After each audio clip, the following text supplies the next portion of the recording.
রাজধানী ঢাকার বুকে উন্মোচিত হয়েছে এক গা ছমছমে অন্ধকার জগতের চাঞ্চল্যকর চিত্র। রাতের অন্ধকারে গোরস্থান থেকে মৃতদেহ তুলে তার হাড়গোড় ও কঙ্কাল পাচার করার এক বিশাল এবং ভয়ঙ্কর নেটওয়ার্কের সন্ধান পেয়েছে ঢাকা মহানগর পুলিশ ডিএমপি। এক বিশেষ সাঁড়াশি অভিযানে ৪৭টি মানুষের মাথার খুলি এবং বিপুল পরিমাণ হাড় ও কঙ্কাল উদ্ধার করেছে ডিএমপির তেজগাঁও বিভাগ। এই অমানবিক, বিভৎস ও ঘৃণ্য অপরাধের সঙ্গে সরাসরি জড়িত থাকার অভিযোগে একটি সংঘবদ্ধ চোর চক্রের ৪ জন সক্রিয় সদস্যকে গ্রেফতার করা হয়েছে। মৃত মানুষের প্রতি এমন চরম অবমাননার এই ঘটনা সারা দেশের মানুষের মনে গভীর উদ্বেগ ও চাঞ্চল্যের সৃষ্টি করেছে। সোমবার ৯ মার্চ দিবাগত রাতে ডিএমপির তেজগাঁও বিভাগের একটি চৌকস পুলিশ দল এই বিশেষ অভিযানটি পরিচালনা করে। দীর্ঘদিন ধরেই পুলিশের কাছে গোয়েন্দা তথ্য ছিল যে একটি চক্র ঢাকার বিভিন্ন স্থান এবং এর আশেপাশের এলাকার গোরস্থান থেকে মানুষের কঙ্কাল ও হাড়গোড় চুরি এবং কেনাবেচার বিশাল সিন্ডিকেট গড়ে তুলেছে। এই তথ্যের ভিত্তিতেই রাতে অভিযান চালানো হয়। অভিযানের এক পর্যায়ে চক্রের আস্তানা থেকে ব্যাগে ও বস্তায় ভরে রাখা এই বিপুল পরিমাণ মাথার খুলি এবং মানুষের শরীরের বিভিন্ন অংশের হাড়গোড় আবিষ্কার করে পুলিশ সদস্যরাও রীতিমতো বিস্মিত হন। ডিএমপির মিডিয়া অ্যান্ড পাবলিক রিলেশনস বিভাগের উপপুলিশ কমিশনার মোহাম্মদ তালেবুর রহমান সোমবার রাতেই এই অভাবনীয় অভিযানের বিষয়টি গণমাধ্যমের কাছে আনুষ্ঠানিকভাবে নিশ্চিত করেন।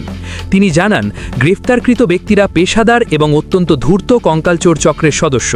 তারা দীর্ঘদিন ধরে মানুষের কঙ্কাল ও হাড়গোড় চুরি, বিশেষ উপায়ে তা সংরক্ষণ এবং বিভিন্ন জায়গায় অত্যন্ত চড়া দামে বিক্রি করে আসছিল। প্রাথমিক জিজ্ঞাসাবাদে এই ৪ জন তাদের দীর্ঘদিনের অপরাধমূলক কর্মকাণ্ডের কথা পুলিশের কাছে স্বীকার করেছে বলে জানা গেছে। অপরাধ বিশেষজ্ঞরা মনে করেন, এই কঙ্কাল চুরির নেপথ্যে রয়েছে একটি রমরমা কালো বাজার। সাধারণত বিভিন্ন মেডিকেল কলেজ ও ডেন্টাল কলেজের শিক্ষার্থীদের অ্যানাটমি পড়াশোনা এবং গবেষণার কাজে মানুষের আসল কঙ্কালের প্রয়োজন হয়। বৈধভাবে বিদেশ থেকে কঙ্কাল আমদানি বা সংগ্রহের প্রক্রিয়াটি বেশ জটিল এবং অত্যন্ত ব্যয়বহুল হওয়ায় কিছু অসাধু ব্যবসায়ী এবং দালাল চক্র এই সুযোগটি কাজে লাগায়। এই চক্রগুলোর কাজের ধরন অত্যন্ত সুপরিকল্পিত। তারা বিভিন্ন গোরস্থানের পাহারাদার বা গোর খোদকদের সাথে অর্থের বিনিময়ে যোগসাজশ তৈরি করে।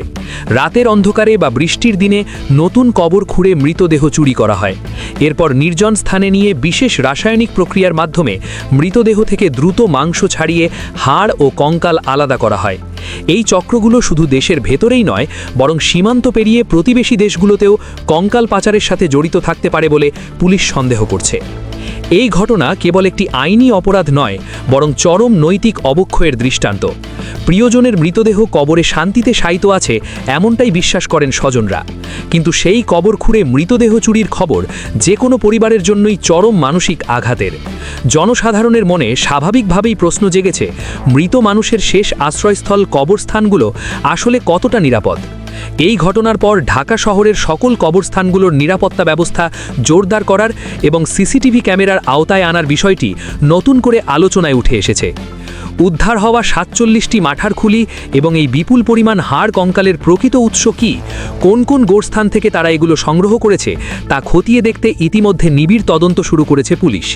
এই চক্রের সাথে নির্দিষ্ট কোনো হাসপাতালের ডোম কিংবা কোনো অসাধু চিকিৎসা সরঞ্জামের ব্যবসায়ীর সম্পৃক্ততা আছে কিনা তা বের করার চেষ্টা চলছে। গ্রেফতারকৃত ৪ জনকে রিমান্ডে নিয়ে জিজ্ঞাসাবাদের মাধ্যমে এই সিন্ডিকেটের মূল হোতা এবং পলাতক অন্যান্য সদস্যদের আইনের আওতায় আনার প্রক্রিয়া চলমান। এ বিষয়ে আরও বিস্তারিত এবং সুনির্দিষ্ট তথ্য দেশবাসীকে জানাতে মঙ্গলবার ১০ মার্চ ডিএমপি মিডিয়া সেন্টারে একটি বিশেষ সংবাদ সম্মেলনের আয়োজন করেছে ঢাকা মহানগর পুলিশ। ধারণা করা হচ্ছে, উক্ত সংবাদ সম্মেলনে অভিযানের বিস্তারিত আদ্যোপান্ত এবং এই অমানবিক চক্রের পুরো নেটওয়ার্ক সম্পর্কে গুরুত্বপূর্ণ তথ্য তুলে ধরা হবে।